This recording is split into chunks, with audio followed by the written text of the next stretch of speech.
You guys, today we're super excited. We're talking with Justin from AGM here, and super excited. Today, you guys will be seeing this on Tuesday, the very first day of SHOT Show. And so today we're going to cover some of the new scopes that AGM has coming out with, and then tune in tomorrow, and we'll see some individual footage of each of the scopes and go more in depth on those scopes. So going to keep it, AGM has so much new coming out, we'll keep it a little bit short today, and tomorrow we'll get into the nitty gritty details. But Justin, appreciate you jumping on here with us today. Oh, absolutely. Thanks for having me. I appreciate the opportunity to go over all the new stuff. So, okay. So, yeah, tell us, what's new for AGM 2025? What are you guys excited about? Yeah, absolutely. So one of the biggest things that more exciting changes in AGM for 2025 is that we're going to be getting into the higher end sensors and some of the higher end product, some higher price points. So with that, the unit that I know we were able to send you early, and I appreciate all your help and feedback, and hopefully we'll be able to run some of that content along with this video, will be the Evolver LRF 1280. So it'll be a 1280 by 1024 sensor, sub 18 millikelvin, 60 millimeter display on that, objective lens on that, and it is a 2.5 to 20. So nice wide field of view at that base 1280 sensor level, but still plenty of ability to get into the 5X and the 640, and still be able to stretch out and take care of some of those long shots that you guys have out there. Yeah, no, I find that, I think that's like the perfect one if you're going to jump in and start with one or create one. That 2.5X at a 1280 is perfect. You got the wide enough field of view if you need to do some scanning with it, or you're hunting some hilly areas, you got the field of view that you need. But then just like you said, you dial it into a 5X and you're at a 640.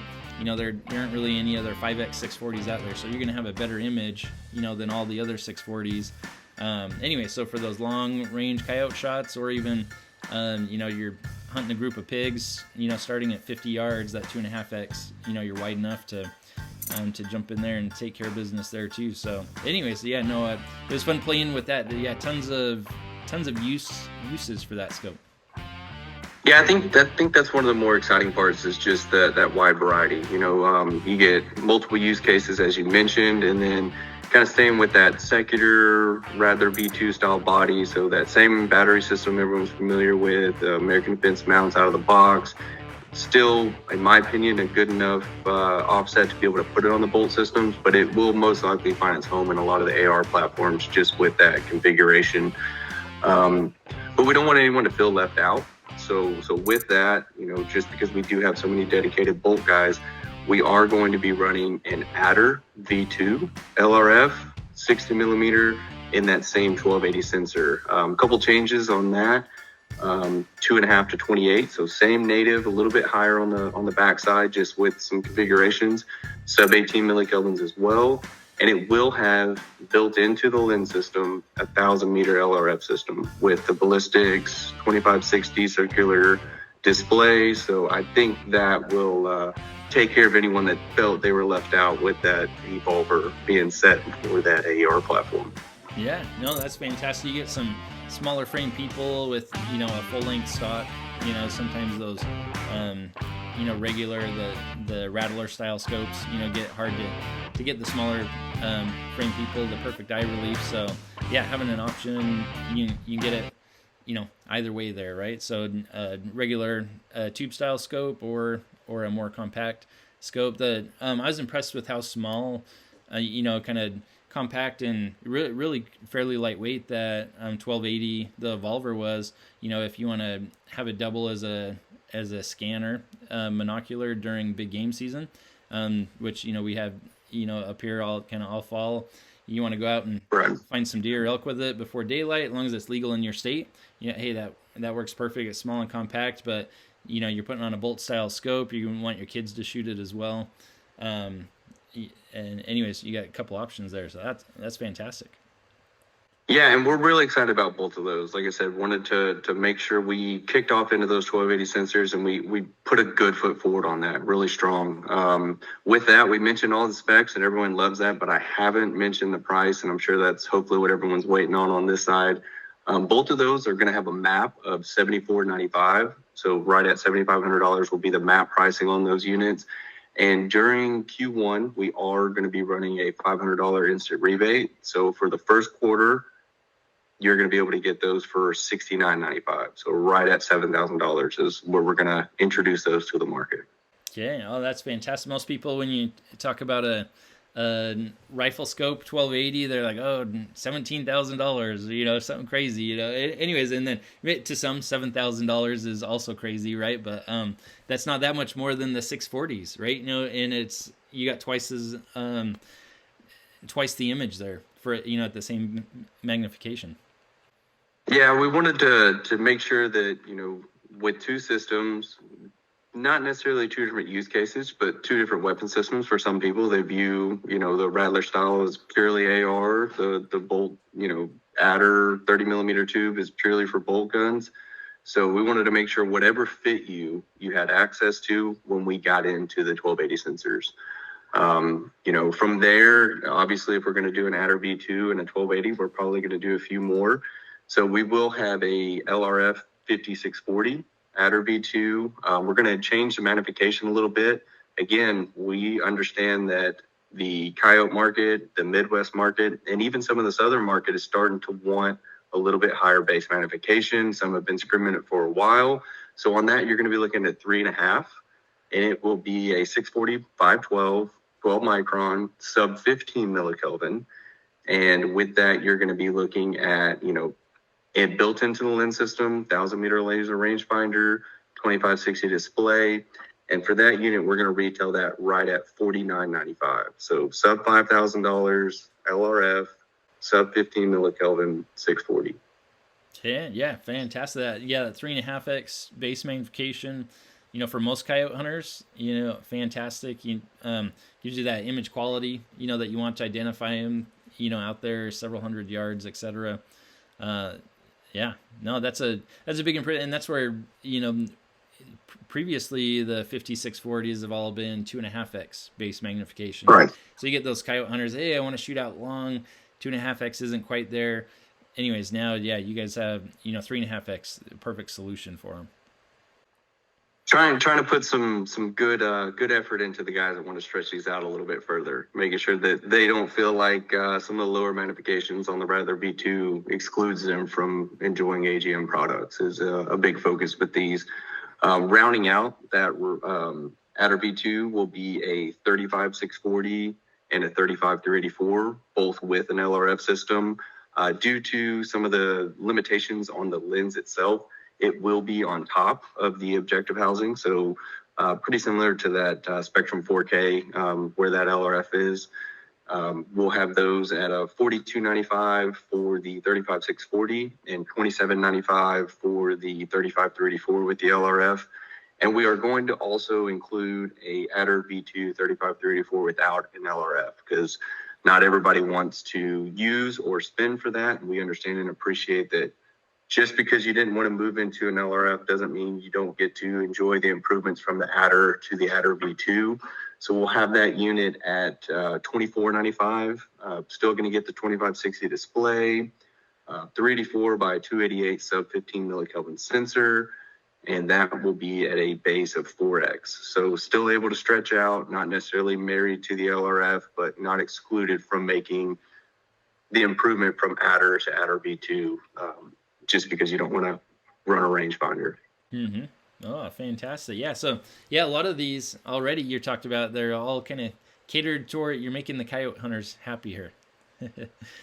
Of course, we are trying to. I mean, we still think we're going to get good coverage out of the Rattler V2 for everyone else. And there's no sense in hiding behind it. You know, this year, the Adder series became probably the oldest legacy product and some of the, unfortunately, lower spec points just because Varmint V2s, Rattler V2s, Clarions, and even Secutors kind of made a generational push past the performance that was available to us previously with the Adders. And we don't want anyone to think that 30 millimeter tube system is getting left behind. We're going to bring that up and even surpass in a lot of ways some of the current performance from the AR based systems. Mm-hmm. Oh, that's awesome.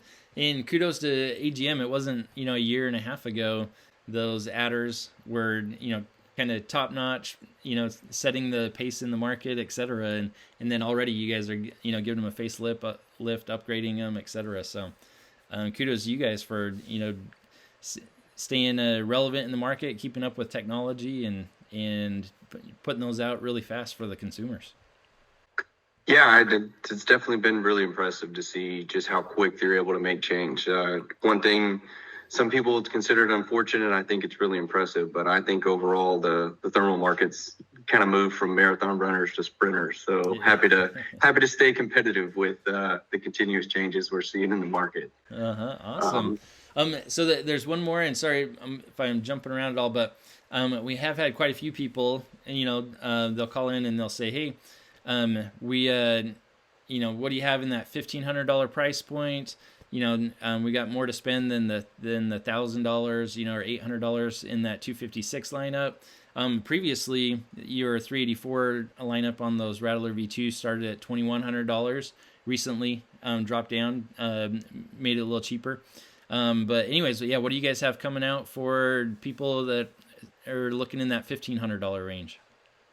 Yeah, absolutely. We've seen a lot of people that are looking for a competitive product that'll bridge that gap between the 256 and 384 price points. So with that, we're going to be releasing the Rattler V2. It is a 25-320 sensor, or 25 millimeter objective 320 sensor, excuse me.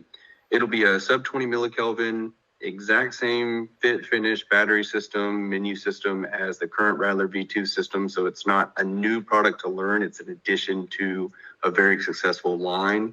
And as you mentioned, we will be retailing that right there at that $1,495 point. So get a little bit more performance at a little bit more cost than the 256, and still a very capable unit that'll bridge the gap from some of the guys that either may not want to go to the 384 or may not want to go to the lower base magnifications of the 384 when they get started, because that unit will be at a 3.5 base mag for that 320. So still kind of dual threat. You're threading the price points between those two and filling a gap that's missing, while not saying, hey, you have to get into Adder V2 640 spend or Adder V2 35 384 spend to get a magnification that may fit the distance that you guys are looking at.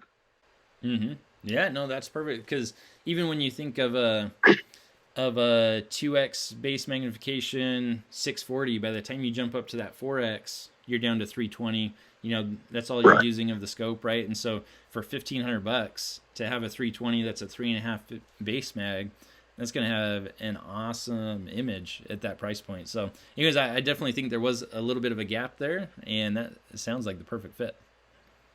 Yeah, we're really excited about that product. Kind of rounded out just quickly on the scope. So on the Adder V2 series, between 35 384 all the way up to the LRF 1280, we're expecting those products to be here in the month of February. We're shooting for mid-February, but I'm just going to give you February, so that way we have a little bit of grace there to be safe.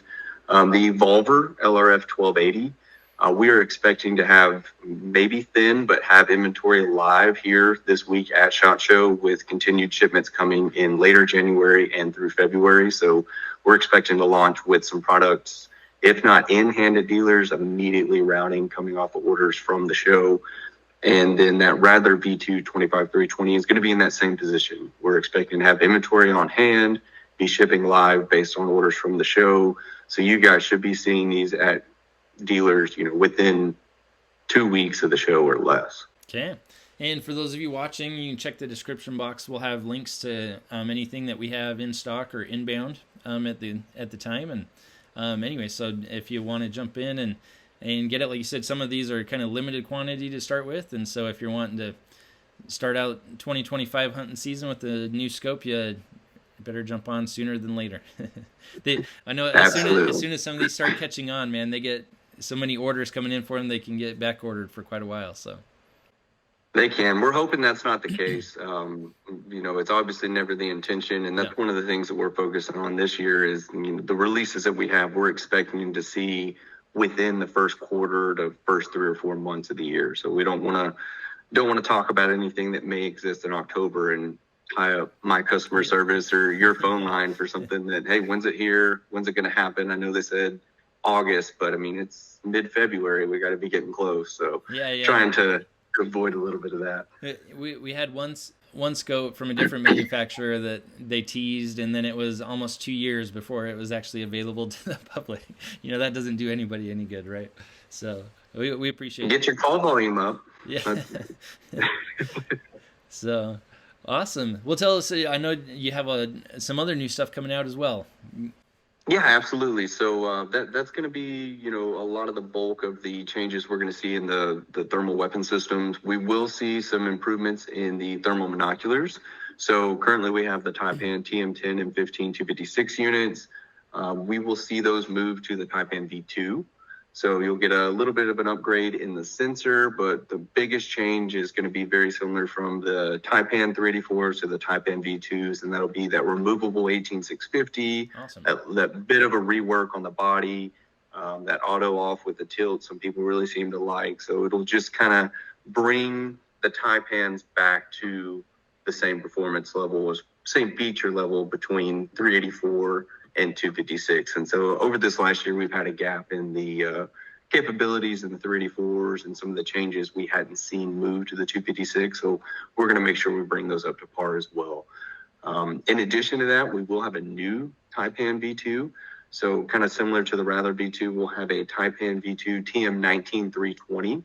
So again, kind of bridging that gap, coming in at a $695 price point, 320 by 256 sensor, 3 to 24, so a little bit more magnification. Okay. So you're going to be able to get a 3x base mag, sub $1,000 scanner to kind of pair, or it be in comparison with the $1,500 3.5x Rattler V2.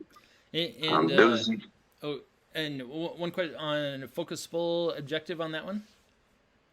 It will be. I know that should be at the 19 millimeter. I think the Taipan V2 10 and possibly the 15 will maintain that same fixed position, but I know that 19 320 will be a focusable as well. And that's awesome. That's the very first thermal monocular on the market that's broken that sub $1,000 level with a focusable objective, and makes a big difference, right? Especially you're trying to detect heat 300 yards away. All of a sudden it's kind of out of focus, right? And so it's going to be blurry anyways. And so being able to get the best picture image quality, or even, your sub 50 yards looking at stuff, having that focusable objective is a big deal. So that'll be awesome. Yes, sir. So we are expecting those currently. We have them listed for April. So in that March, April time. So kind of rolling into the spring. Good news is, we will still have the current Taipans and the 10 and 15 256. We do still have some stock. We do still have some shipments coming, so we can kind of bridge that gap for the people that are needing something for this season. And then we'll kind of kick into the summer and get ready for the fall with these new units and including that 320 sensor. So maybe a little bit out for some of the guys that have that set fur bearing season that's going to end in March, but just wanted to make sure we announce and show that, hey, we're doing our best not to leave any individual product within a continued family behind. So we're going to bring it back to par, make sure it maintains the same features and options as current production. Outside of that, the other multifunctional 4K thermal bino conversation we need to have is going to be the continuation and expansion of that ObserveIR family. Currently, we have that ObserveIR LRF 25 256, so 256 sensor, 4K digital, daytime, color, night vision, kind of in that compact system that's going to get you that both sides of the house as far as a multispectral. We are going to be adding a 35 384 and a 35 640, and we're expecting to see those in February. So very similar to the Adder sensor level, both going to be sub 15 millikelvin. Going to see some improvement there, and then we are going to expand into some of the higher ranges as well with a 5640 and a 601280 in that Observe system. So those we have currently slotted for April. I have not been able to put my hands on one yet, so I haven't really seen some of the higher end, but just wanted to show, if we find a successful family, we're not looking to limit that to one sensor, one customer base. We think that we're going to have a lot more use case for some of the 50 640, some of the 35 640s for some guys that are like, I love that I can do both. With respect to the 256, I just want a little bit more out of the thermal channel. So it's something we've definitely taken feedback on and are going to look to, look to improve this year. Mm-hmm. Yeah, that's a whole lineup. Got something in that lineup for everybody. As you mentioned, tomorrow we're going to be able to walk through, put some of these in your hand that you haven't seen yet, be able to speak more fluently and efficiently on some of the changes. But I was just proud to get all of this out in one shot, because we're definitely throwing a lot of things out for this SHOT Show, it seems. Yeah, no, and I think that's what consumers are excited to see and hear. It's always exciting, SHOT Show, so many new products coming out, and so for AGM, just one single company, to be upgrading and have that many new products, that I can only imagine how much time and engineering and testing and all of that it took to get to this point. So super exciting. We're and like I said, especially for the coyote hunters, man, there's all sorts of new stuff here for them to be interested in. Yeah, we didn't want to make it look like they were left out or forgotten, just because we had so much improvement in pricing and additional pricing improvement and success with that Rattler V2. By no means are we looking to hang that coyote market and that 30 millimeter tube system market out. We want to make sure not only we're going to catch them up, a lot of these units are going to surpass the current performance of the Rattler V2. So I'm really excited to get these into the market and hopefully capture some success here at the tail end of some of these fur bearing seasons up north. Mm-hmm. Yeah. No, like you said, especially that Adder V2 with the LRF. I mean, surpassing the rest of the market in a lot of that, like you said, sub 15 millikelvin sensor, the rangefinder built into the lens. So many cool things. We're excited to review and get some content with. So, okay, well, thanks, Justin. Appreciate your time here, and we'll get some more footage tomorrow as we walk through each of these new products. Absolutely. Thank you for having me. I'm looking forward to walking the floor with you tomorrow. And as soon as I get some of these, I'll try and get some samples out to you so we can get some real life footage to kind of go with this launch. Okay. Thanks again, and we'll see everyone else tomorrow. Bye. Thank you.